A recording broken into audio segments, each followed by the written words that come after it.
So the Eskom CEO, Andre de Ruyter, was a keynote speaker at the South African National Editors Forum meeting today. He, of course, talking about those hikes in tariffs as well as renewables. ENCA's Devin Morgan following that story for us. He joins us now live. So, Dev, how does Andre de Ruyter actually tell us or try to sell these tariff hikes? Yeah, that's an interesting one, Shahan. Good afternoon. Well, Eskom has again, as you say, moved to justify the future tariff increases. Remember, the utility is struggling to reconcile a 488 billion rand debt burden. That's almost R500 billion, which is mostly backed by the government. Servicing the interest on this borrowing is now an uphill battle due to falling revenues.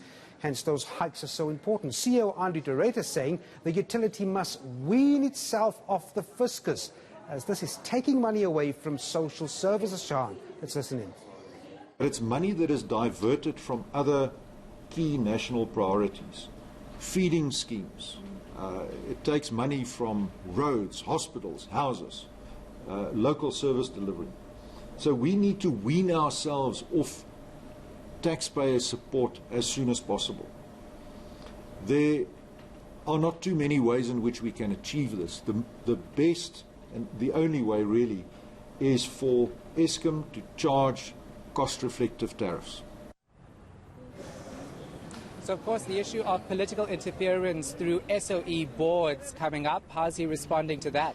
Well, Andre de Ruyter is saying there's been no political interference in the power utilities recovery efforts, Shahan. So you'll know that his remarks follow that of former Eskom CEO Matshela Koko, who claims President Cyril Ramaphosa interfered with Eskom's board to have him fired. As far as the interference nowadays is concerned, let's take a listen to what he says on that.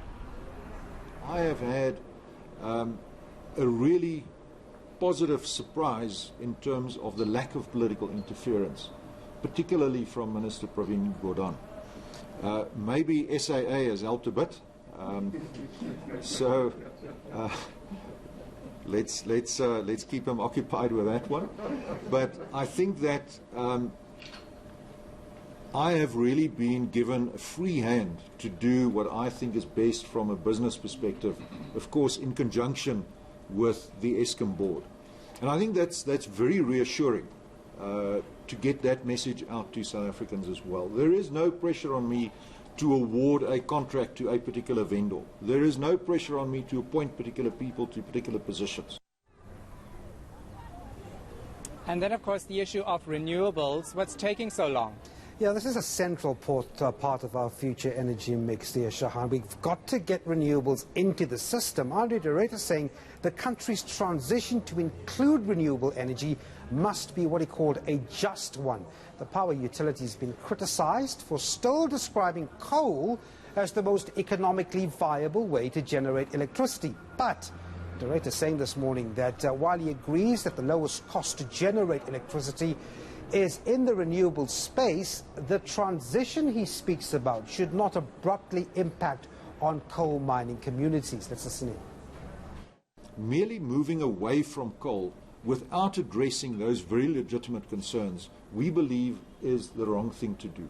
We have to understand that there are coal miners out there who have families, who have responsibilities. There are towns like Kumati and Hendrina built around coal. If we pull the plug, literally and figuratively, on those towns, what will await them is economic and social catastrophe. So we are working with institutions like the World Bank and other financing institutions in order to make that transition a just one. All right, Devin Morgan, thanks for that. We're going to leave it right there.